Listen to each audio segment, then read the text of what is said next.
Hello loves, I am coming to you today with a messages for your higher self. This is a intuitive reading on allowing our intuition to flow with us, as well as what messages Spirit has for you today. If you are seeing this video, then you are connecting into your higher self and there is a message for you. So find it, skip through if you feel called to a specific point in time. Whatever is meant for you will resonate. Give yourself the space to really trust your intuition. My name is Natalia and I love doing what I do. I'm an intuitive reader. I read at the Chakra Shack in Laguna Beach, and I am here to give you the messages meant for you today. So starting in, the bear came in as a message for grounded and durability. Someone in this collective right now might be working with how you trust your intuition, but what I've also experienced and seen is that when you share your thoughts with other people, and this is just as a lesson I've had to work with that I feel will help, you have to be able to acknowledge where someone might not be the same as you, and that their strengths and weaknesses come from their fears or their gifts, and where you can just witness someone compassionately to listen. We don't all have to be all-knowing. We don't have to have all the answers. And if anything, our ability to be an open vessel and to show surrender to source, to show compassion, to be of service, comes from a place of knowing that we can acknowledge our ego doesn't know everything. We feel we can support people and learn things, but at the end of the day, it is Spirit who makes all things function. I believe this. I walk with God. I walk with divinity. That's just my version of how I connect to the universe. I don't know any other way that I want to be. And I know that life has opportunities that are shaped by being who we are, but we also come in with certain inner knowings, and this message is for you if you're someone who's been needing to start trusting your inner knowing, even if it's not the same as the people around you.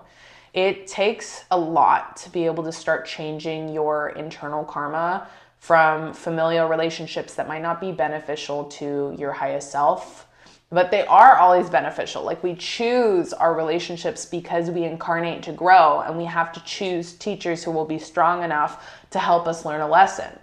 And not every lesson is meant to be about love and light and this person understanding us. In fact, the people who don't understand us, that are closest to us at times, show us how we have to learn to love ourselves. And that becomes a skill and really something you had to teach yourself. And it can feel like a hard journey to be misunderstood, to feel like you have to shut down parts of yourself. But my message to you, whoever is hearing this right now, there is so much power that comes into your life and so much love when you stop having to conform your voice to meet the beliefs of others. And speaking on belief, we all have a right to walk in our beliefs. And limiting beliefs sometimes can be created when we don't recognize where we're holding such an attachment to an idea that we feel has to be concrete for us to exist. I'm not creating a line between morals, but when we're talking about, let's say, partnerships, and a belief is that a partner for me has to theoretically always show me love by giving me gifts, right? Like, if that partner wants to show that language and do so, they will value you as consideration and show it. But you shouldn't maybe disregard other ways of this person sharing light with you, such as acts of service, consideration of your intimacy, because one thing that you believe so deeply, if you don't see that, makes all the others invaluable. Of course, you still have to see a part of that belief honored, but if it becomes so focused on that you lose sight of other things because the attachment is essentially right in front of your face, you aren't able to grow and you start blocking other things being shown to you. Like the miracle of the universe saying, surrender, let's show you what we have to offer because you trust. Now, at this moment, I'm also getting a message for someone about how you say yes.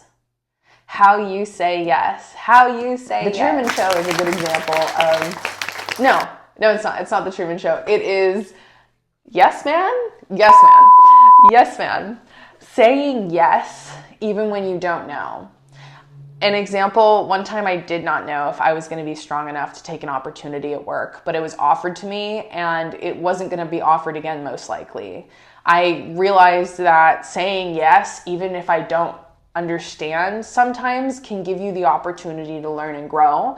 But when we say no out of fear and disguise it as, it can come in many forms, but if your intuition says you need to say no, say no.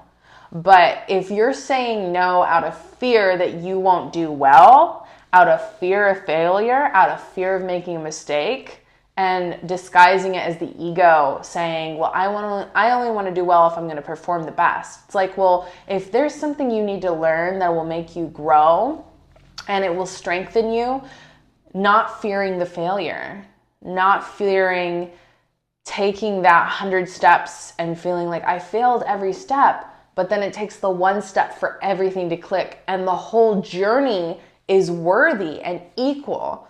All of it. The failure is just as equal as the success. When we see these stories of people who've like really done incredible things in their lives, we always hear like the pain they had to go through to make them able to have succeeded in what they did. Sometimes it's not that way. Sometimes we're just like, wow, they just were great. But really, like, your mud makes you the lotus you are. So love your mud. Don't overly attach yourself to the suffering of what you've been through. Like, acknowledge what it taught you, acknowledge what was difficult, but also see the power that came from the difficulty. It's almost like you have to synthesize pain and strength. And the unity of both is what makes us light and dark creatures who are able to manifest and step into realities that are meant for us. What I've also learned and want to share with you here as a final note is do not disrespect the power of being a beginner. Being a beginner makes you strong because there's less obstacles that you perceive, because you are now open to trying things that if you are an advanced, you will cement your ideologies. It happens naturally. It happens to everyone. The aspect of putting yourself into a position to be a beginner, to try new things, to carve yourself on a new mountain, everyone does so in their own flow, but for individuals that are really feeling the fire in their spirit, asking you to start standing taller in not knowing, being brave enough to stand in the unknown, stand in the face of failure and say, I will try, regardless of success, I will try. I think there's so much power held in that beginning. And when we think of the tarot too, we think of the Fool, the very beginning of the cycle, the one who steps off the edge with. As a final note, I want to share that everything is going to work out the way it's supposed to be. You just have to trust that the process itself is occurring for your highest self, and there's a reason for everything.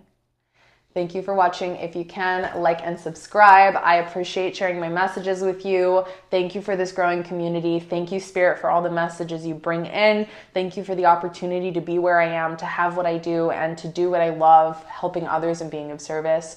Leave a comment below if this resonated, if there is something meant for you to hear. And you can follow me on Instagram at Divinity Inspires and at the Rise by the Stars podcast on Instagram. And I read again at the Chakra Shack on Mondays from 2 to 6 p.m. and on Saturdays from 12 to 5 p.m. And I look forward to helping support all of you.